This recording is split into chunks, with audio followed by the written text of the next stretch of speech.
ക്ഷിപ്രപ്രസാദിയായി സാധുജന സംരക്ഷകനായി ക്ഷിപ്രകോപത്തിന്റെ മൂന്നാം തൃക്കണ്ണുമായി മുപ്പാരും അടക്കി വാഴുന്ന തൃക്കടവൂരപ്പന്റെ ചന്തമുള്ള നാടൻ കൊമ്പനാന മാമലവാസന്റെ മടിത്തട്ടിലെ ശബരിമലക്കാട്ടിൽ ഇടതൂർന്ന പച്ചപ്പടകൾക്കിടയിൽ ഇറ്റിറ്റു വീഴുന്ന സൂര്യപ്രകാശത്തെയോ ഇരുളിന്റെ ചന്ദ്രശോഭയെയോ സാക്ഷിയാക്കിക്കൊണ്ട് ആനക്കേരളത്തിന്റെ വരുംകാല വീരനായകനാകുവാൻ ജന്മമെടുത്ത കരിവീര വസന്തം പേരുകേട്ട ഉയരക്കേമന്മാരായ കൊമ്പന്മാർ വമ്പോടെ വാഴും ദേശിംഗ നാട്ടിൽ പേരും പെരുമയുമെഴും കാലകാല കോവിലിന്റെ കാവലാളായി കോടി കോടി ജനതയുടെ മാനസത്തിൽ മാതംഗ രക്തമായി തിളങ്ങി വിളങ്ങുന്ന ലക്ഷണമൊത്ത കരിവീര തിരുമകൻ നാട്ടുരാജാവ് ആനക്കേരളത്തിന്റെ മന്നാടിയാൽ സാക്ഷാൽ ഏക സത്യ ശ്രേഷ്ഠാധിപതി തൃക്കടവൂർ ശിവരാജു.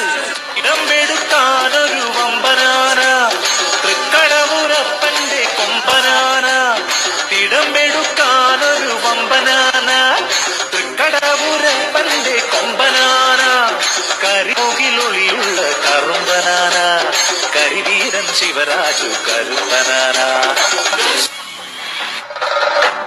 ഇന്ന് ശിവരാജുവിന്റെ നാമം വാഴ്ത്താത്ത നാവുകളില്ല, ആ സൗന്ദര്യത്തിൽ കണ്ണു ചിമ്മാതെ നോക്കി നിൽക്കാത്ത മിഴിയിണകളില്ല.